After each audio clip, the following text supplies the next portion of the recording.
Hello everyone. तो कैसे हैं आप लोग? उम्मीद है आप लोग काफ़ी अच्छे होंगे। स्वागत है आपका हमारा यूट्यूब चैनल। सो फ्रेंड्स, आज हम आ चुके हैं एक और नए वीडियो के साथ, जिसमें आज हम लोग पढ़ने वाले हैं बीए का semester 1, 2 BA programme, BA honours और बीकॉम सभी स्टूडेंट्स के लिए होने वाला है। आज की जो वीडियो है वो है लेक्चर नंबर 2, क्योंकि लेक्चर नंबर 1 जो हमने पढ़ के कंप्लीट कर लिया है। ठीक है, यूनिट 2 का लेसन नंबर 2 है प्रस्तुति प्रक्रिया के विभिन्न घटक। फुल एक्सप्लेनेशन होने वाला है विथ नोट्स के साथ। तो ज़्यादा टाइम वेस्ट ना करते हुए स्टार्ट करते हैं आज की वीडियो। लेकिन इससे पहले की जितनी वीडियो, सारी वीडियोस की लिंक आपको डिस्क्रिप्शन बॉक्स में देखने को मिल जाएगी। तो ज़्यादा फार्म ना बढ़ते हुए स्टार्ट करते हैं आज की वीडियो।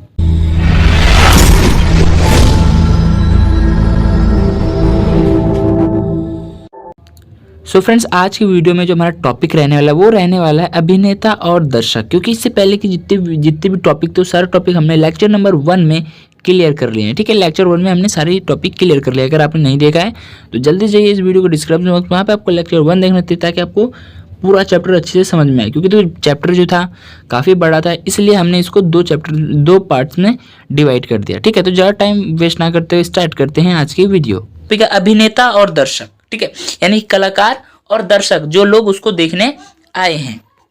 ठीक है, नाटककार अपने भाव और समाज की सच्चाई को नाटक के जरिए जनता के सामने लाना चाहता है, जिसमें अभिनेता उसका सहयोगी होता है। जिसमें अभिनेता क्या है? उसका सहयोगी होता है। संवाद में छिपे उन भावनात्मक क्षणों, प्रतिक्रियाओं को खोजकर अभिनेता उस पर अभिनय करता है। अभिनेता को नाट्य को सफल बनाने के लिए अथक प्रयास करना पड़ता है। यानी किसी भी नाटक को सफल बनाने के लिए एक जो अभिनेता है, कलाकार है, उसको बहुत ही ज्यादा प्रयास करना होता है।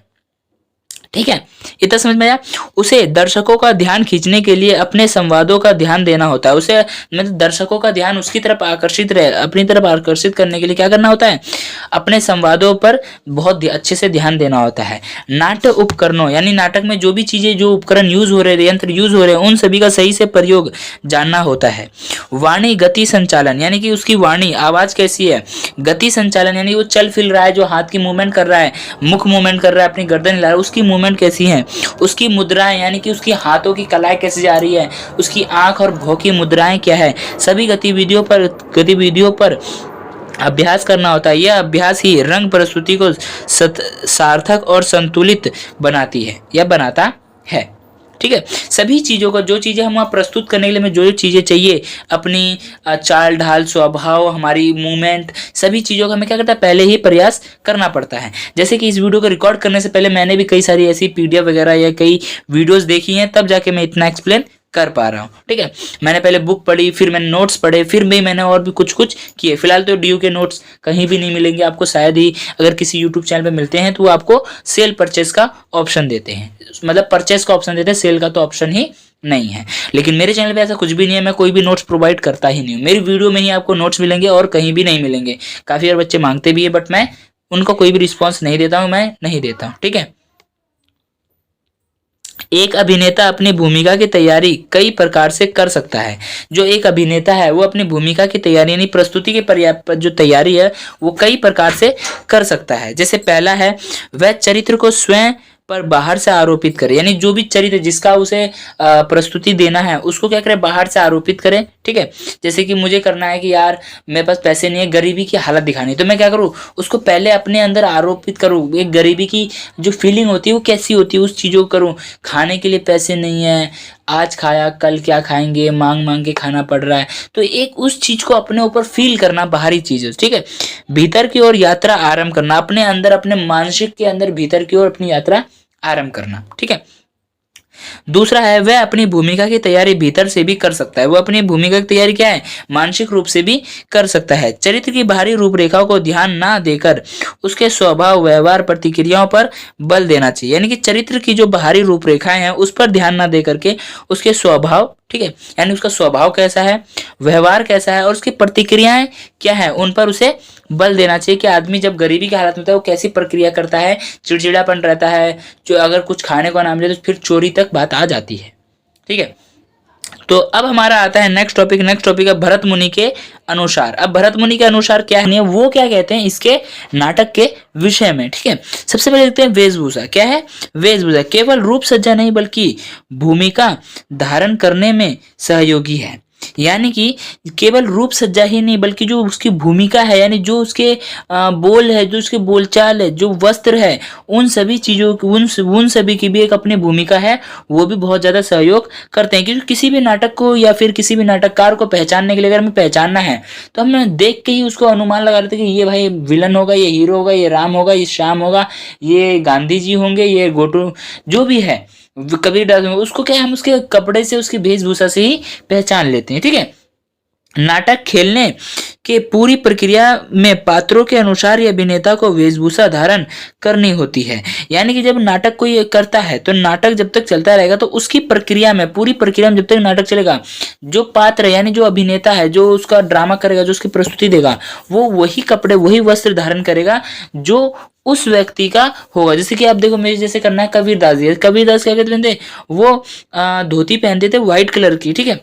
और गांधी, अब मुझे करना है किसी और की, ठीक है, किसी औरत की करनी है या फिर किसी और व्यक्ति करनी, दूसरी व्यक्ति की, अगर मुझे उसके अकॉर्डिंग दूसरे वस्त्र पहनने पड़ेंगे। ठीक है। जैसे जागरण में हमारे होते हैं कि जो झांकियां के लिए जो लड़के आते हैं, जो बच्चे आते हैं, जो लोग आते हैं अभिनय करने के लिए, तो उन लोगों क्या होता है, वो लोग देखो, जब उन्हें कृष्णा राधा करना होता है तो उनके वस्त्र पहनते हैं। जब उन्हें वही किसी और का, जैसे कि एक लास्ट में होता है हमारा साईं बाबा वाला, तो उनके अकॉर्डिंग जो बच्चे वहां बनते हैं, जो साईं बाबा में रोल करते हैं, वही राधा कृष्ण में भी एक बार रोल कर चुके, तो उनके अनुसार ही अपने वस्त्र धारण करते हैं।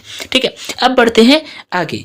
पात्रों के अनुसार ही अभिनेता का चेहरा, उसका हाव भाव दिखाना होता है। यानी पात्रों के अनुसार, जिस तरह के उसका पात्र, उसी के अनुसार उसका हाव भाव, उसका चेहरा जो है मेकअप आर्टिस्ट द्वारा कर दिया जाता है, उसी के अनुसार दिखाई देता है। अभिनेता पात्र के अनुसार अपने व्यक्तित्व का विलय करता है।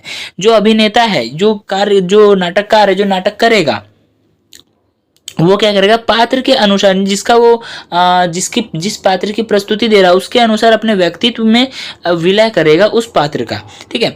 जैसे मुझे अब, जैसे कि आपने देखा होगा, हमने देखा है कि मुझे करना है गांधी जी का, तो मुझे क्या करना है, गांधी जी जैसी वाणी है ना, समाज सेवा जैसी वाणी, उन सभी पूरा उन्हीं की, मतलब उन्हीं की पूरी नकल करना है कि नहीं है, वही हमें अपने विलय, अपने अंदर में डालना होगा, विलय करना होगा, जिसे तदात्म्यकरण यानी समान रूप देना कहा जाता है। ठीक है। नाट्य प्रस्तुति में अभिनेता की सहायता के लिए अन्य अभिनेता भी होते हैं। यानी नाट्य प्रस्तुति के समय में जो अभिनेता होते हैं, उनके पीछे कई सारे और अभिनेता होते हैं जो उनको सहायता देते हैं। मंच पर उनकी एकांत उपस्थिति भी संभव है। मंच पर उनकी एकांत उपस्थिति भी संभव है और सामूहिक उपस्थिति भी होती है। यानी कि कुछ अभिनेता क्या होते हैं, पीछे रहते हैं। जैसे ड्रामा देखो, जैसे ये स्टेज है, ठीक है, मैं यहाँ पे बता देता हूँ, जैसे ये स्टेज है, मैं कलर एक बार चेंज कर दूँ ताकि ज्यादा अच्छे से आपको समझ में आए। ठीक है। देखो, मान लो जैसे ये स्टेज है, ठीक है, येलो कलर, जैसे ये स्टेज है, ड्रामा जो है यहाँ हो रहा है, ड्रामा यहाँ हो रहा है, लेकिन कुछ लोग पर्दे के पीछे हैं, कुछ अभिनेता जो उसको क्या कर रहे हैं, गाइड कर रहे हैं कि ऐसे ऐसे करो, क्योंकि वो लोग भी उसको पर्दे के पीछे से देखते हैं और उसे गाइड करते हैं। ठीक है। तो ये होता है कि कुछ मतलब सामूहिक होते हैं और कुछ ऐसे होते हैं जो कि पीछे से वो करे, मतलब पीछे से बताते हैं। जैसे कि यहाँ पे बताया गया, उपस्थिति में भी होते हैं, यानी सामूहिक स्थिति में भी होते हैं, और कुछ अनुपस्थिति एकांता में भी होते हैं। अभिनेता रंगमंच पर महत्वपूर्ण अंग होता है। जो अभिनेता है, जो नाटक करेगा, वो रंगमंच पर क्या है, एक महत्वपूर्ण अपना योगदान देता, महत्वपूर्ण होता है। दर्शक अभिनेता के अभिनय को देखने के लिए आते हैं। जो दर्शक है, किसको देखने के लिए आते हैं, अभिनेता के द्वारा जो अभिनय किया जा रहा है उसको देखने के लिए आते हैं। ठीक है। दर्शक अभिनेता के अभिनय और नाटक का सही मूल्यांकन करके अपने अनुसार समीक्षा देते हैं। जो दर्शक है वो क्या करते हैं, उन्होंने जो देखा अपने अनुसार, उनको जो अच्छा लगता है उसके ऊपर अपनी अपनी रेटिंग वगैरह देते हैं, उसको बताते हैं कि इस जगह सुधार होना चाहिए, ये अच्छा लगा, इसमें ये अच्छा लगा, वो अपने सुझाव देते हैं, अपनी समीक्षा देते हैं। ठीक है। दर्शक रंगमंच के महत्वपूर्ण घटक है। जो दर्शक है रंगमंच के बहुत ही ज्यादा महत्वपूर्ण घटक, क्योंकि जो नाटक किया जा रहा है वो किसके लिए किया जा रहा है, दर्शकों के लिए ही किया जा रहा है। क्योंकि रंग प्रस्तुति दर्शकों के लिए ही की जाती है। क्योंकि रंग प्रस्तुति किसके लिए की जाती है, दर्शकों के लिए, यानी जो सामने जो देख रहा है उसके लिए ही की जाती है। ठीक है। इतना समझ में आया। अब बढ़ते हैं हम अपने नेक्स्ट टॉपिक की तरफ। नेक्स्ट टॉपिक हमारा निर्देशक, यानी जो कि स्क्रिप्ट मिलने के बाद, यानी कलाकार ने हमें स्क्रिप्ट दे दी, आलेख दे दिया, उसके बाद क्या होता है, निर्देशक और अभिनेता काम शुरू होता है। निर्देशक कौन है उसको जान लेते हैं, निर्देशक को। ठीक है। वर्तमान समय में रंगमंच पर निर्देशक की भूमिका महत्वपूर्ण हो गई। नहीं, आज के टाइम पे जो है, जो नाटक है, जो फिल्म वगैरह, वो बहुत ज्यादा हाई लेवल की होने लगी, हाई क्वालिटीज की होने लग गई है, बहुत चीजों की। तो आज के समय में जो निर्देशक है वो बहुत ज्यादा महत्वपूर्ण हो गया है वर्तमान समय में। ठीक है, निर्देशक को रंगमंच में कभी जहाज के कप्तान, कभी सूत्रधार, कभी तानाशाह, तो कभी देखो, जो जो ये है हमारा निर्देशक है, निर्देशक को रंगमंच पर कभी तो जहाज के कप्तान जैसा बनना पड़ता है, नहीं सभी को एक साथ लेके चलना है। कभी सूत्रधार, यानी सब, कभी उन लोगों का सूत्रधार, उन लोगों को एक बराबर चलाना, उनको सुझाव देना, उनका मतलब रास्ता प्रशस्त करना। कभी कभी क्या है, तानाशाह होना, कभी भी उन्हें रूटली होना पड़ता है ताकि लोग क्या है उसकी सुने और उसके अनुसार काम करे। तो कभी गुरु भी बनना पड़ता है, किसको? निर्देशक को। एक तरह से देखा जाए तो गुरु ही होता है नटों के लिए या अभिनेताओं के लिए। ठीक है, निर्देशक सदा से रंगमंच पर नहीं था। जो निर्देशक था वो सदा से, हमेशा से रंगमंच पर नहीं था, लेकिन अब निर्देशक की भूमिका महत्वपूर्ण हो गई है। अब जो निर्देशक की भूमिका है वो क्या हो गई है? महत्वपूर्ण हो गई है। वर्तमान समय में रंगमंच काफी जटिल हो गया है। वर्तमान समय में, आज के टाइम पे जो रंगमंच है, स्टेज पे जो प्रस्तुति है वो बहुत ज्यादा जटिल हो गई है, जिस कारण निर्देशक की आवश्यकता अनुभव की गई, जिस कारण निर्देशक की आवश्यकता जो है अनुभव की गई, ताकि वो बता सके कैसे कैसे, क्या क्या, कब और कैसे करना है। ठीक है, आज के समय में बिना निर्देशक के रंगमंच की कल्पना भी नहीं की जा सकती है। आज के समय में बिना निर्देशक के रंगमंच की कल्पना भी नहीं की जा सकती है। विद्वान नेमीचंद जैन ने कहा है कि निर्देशक ही वह केंद्र सूत्र है जो नाट्य या नाटक प्रदर्शन के विभिन्न तत्वों को एक साथ जोड़कर रखता है। यानी कि एक विद्वान है हमारे नेमीचंद, उन्होंने कहा है कि निर्देशक ही वह केंद्र सूत्र है जो कि नाटक प्रदर्शन के, यानी जब नाटक का प्रदर्शन होता है उस टाइम तक विभिन्न तत्वों को एक साथ जोड़कर रखता है, सभी लोगों को मिलजुल कर काम करने के लिए बताता है, उन्हें आगाह करता है। ठीक है, निर्देशक नाटक को चुनने से लेकर नाटक के समापन तक अपनी महत्वपूर्ण भूमिका निभाता है। जो निर्देशक होता है वो नाटक के चुनने से लेकर के नाटक के समाप्त होने तक, समाप्य तक क्या है, अपनी महत्वपूर्ण भूमिका निभाता है। निर्देशक अभिनेता का गुरु होता है। जो निर्देशक है वो अभिनेता का गुरु होता है। जो नाटककार है, जो नाटक करेंगे, जो प्रस्तुति देंगे, वो उसके गुरु होते हैं। ठीक है, नाटक की विभिन्न क्रियाओं को अपने कलाकारों को समझाना होता है। नाटक की जितनी भी क्रियाएं हैं उनको किसे समझाना होता है? जो वहां पे नाटक करेंगे उसको समझाना होता है। ठीक है, निर्देशक कार्य का विभाजन, अभिनेताओं को चुनाव, उपकरण का प्रबंधन करना आदि सभी कार्यों का महत्वपूर्ण भूमिका निभाता है। जो निर्देशक है वो कार्यों का विभाजन करता है, यानी किसको कब और क्या करना है उसका विभाजन करता है। ठीक है, अभिनेताओं को चुनना, यानी कौन कौन उसमें नाटक करेगा और क्या क्या करेगा उसको चुनना होता है। ठीक है, उपकरण, यानी जो उस नाटक को करने के लिए जो भी चीजें हमें उपकरण की आवश्यकता होगी, जो भी यंत्र की आवश्यकता होगी, उन सभी को क्या करना? एकत्रित करना, उनका प्रबंध करना। ये सभी कार्य क्या है? महत्वपूर्ण है, किसके? निर्देशक के। ठीक है, अब बढ़ते हैं नेक्स्ट टॉपिक की तरफ। नेक्स्ट टॉपिक हमारा प्रस्तुति योजना। ठीक है, जब हम प्रस्तुति देते हैं अपने नाटक को, ठीक है, यहां तक तो क्या है, अभिनेता और सबने अपना काम कर लिया, ठीक है, प्रैक्टिस वगैरह हो गई। अब आता है प्रस्तुति योजना, यानी कि प्रस्तुति कैसे देते हैं। ठीक है, निर्देशक प्रस्तुति योजना का नेतृत्व करता है। जो निर्देशक होता है वो प्रस्तुति योजना का नेतृत्व करता है कि कैसे कैसे क्या क्या करना है उसका, और कैसे कैसे चीजें कहाँ कहाँ होनी चाहिए, उसका भी नेतृत्व करता है। ठीक है, प्रस्तुतियों की संपूर्ण जिम्मेदारी निर्देशक की होती है। यानी जब वो कोई नाटक प्रदर्शित हो रहा है, प्रस्तुत हो रहा है, तो उसकी सारी जिम्मेदारी किसके ऊपर रहेगी? निर्देशक के ऊपर रहेगी। ठीक है, वह प्रस्तुति प्रबंधक एवं विशेषज्ञों का कलात्मक सहयोग लेता है। यानी कि वह जो है, जो निर्देशक है वो क्या करता है? प्रस्तुति प्रबंधक, यानी जो प्रबंध कर रहे हैं प्रस्तुति के लिए, उसका, उनका, और जो विशेषज्ञ हैं उसके, उन सभी का कलात्मक सहयोग लेता है, उनकी कलाओं का सहयोग लेता है। अपनी कला की पकड़, अपने ज्ञान, अपने अनुभव, अपनी बुद्धि, व्यवहार क्षमता, संगठन क्षमता का परिचय देता है तथा अन्य लोगों का सहयोग लेकर नाटक को सफल बनाने के लिए कार्य करता है। कौन? एक निर्देशक। ठीक है, निर्देशक का अपनी टीम के हर एक सदस्य से सीधा संबंध होना चाहिए। निर्देशक का जो संबंध है वो हर एक टीम के साथ समान होना चाहिए, किसी के साथ भेदभाव नहीं होना चाहिए। किसी के साथ क्या है कि अगर वो रूडली होता है तो उसे बाद में उसे समझाना चाहिए कि इसको ऐसे करना है, ज्यादा उसको हाइपर नहीं होना चाहिए, अपना दिमाग शांत रहे, क्योंकि एक वही होता है जिसको अगर किसी को नाटक करवाना है, क्योंकि उसकी क्या है, बस उसकी जिम्मेदारी तुम्हें ऐसे से करवाना है, करवाना तो किसी और से, उसको क्या है बस बताना होता है कि तुम्हें ऐसे करना है।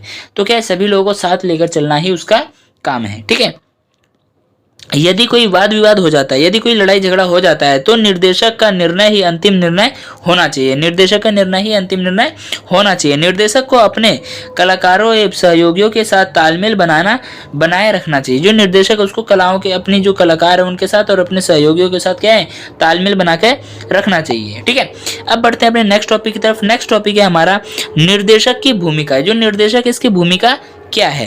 देखो, सबसे पहले नाट्यकृति का चुनाव, यानी कि नाटक कौन सा होगा, कैसा नाटक होगा, उसका चुनाव। ठीक है, पात्रों का चुनाव, यानी कि जो नाटक करेगा, कौन करेगा नाटक, उनका चुनाव। ठीक है, पूर्ण अभ्यास या रिहर्सल, यानी उस प्रस्तुति से पहले ही रिहर्सल की जाएगी, उसको प्रस्तुत किया जाएगा उनके जो मेंबर है, जो लोग इनके साथ मिलजुल के काम कर रहे हैं उनके सामने में। ठीक है, फिर नाट्य प्रस्तुति, यानी कि फिर वो लास्ट स्टेज पे पहुंच जाएगा जब दर्शकों के सामने में नाटक प्रस्तुत होगा।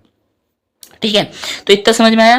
तो उम्मीद है कि आप लोगों को सारा टॉपिक समझ में आए होंगे। देखो, वीडियो चैप्टर जो है था ये काफी ज्यादा लंबा हो गया, इसलिए हमने इसको 2 चैप्टर में डिवाइड कर दिया। आज जो है हमारा ये चैप्टर पूरा समाप्त हो जाता है। तो अगर आपको वीडियो अच्छी लगी तो वीडियो को लाइक करें, अपने यार दोस्तों में शेयर करें, और कोई भी प्रॉब्लम हो, कोई भी डाउट हो तो इस वीडियो कमेंट बॉक्स में जाकर कमेंट करें। हम पूरी कोशिश करेंगे कि आपके डाउट को क्लियर करें। और हाँ, अगर वीडियो पे आप लोग चैनल पे नए हो या वीडियो पे नए हो तो चैनल को सब्सक्राइब करके बेल आइकन को ऑन कर देता है कि आने वाली जितनी भी न्यू वीडियोस है उन सभी की नोटिफिकेशन आप लोगों तक पहुंच जाए। तो मिलते हैं नेक्स्ट वीडियो में। Bye bye, thanks for watching this video.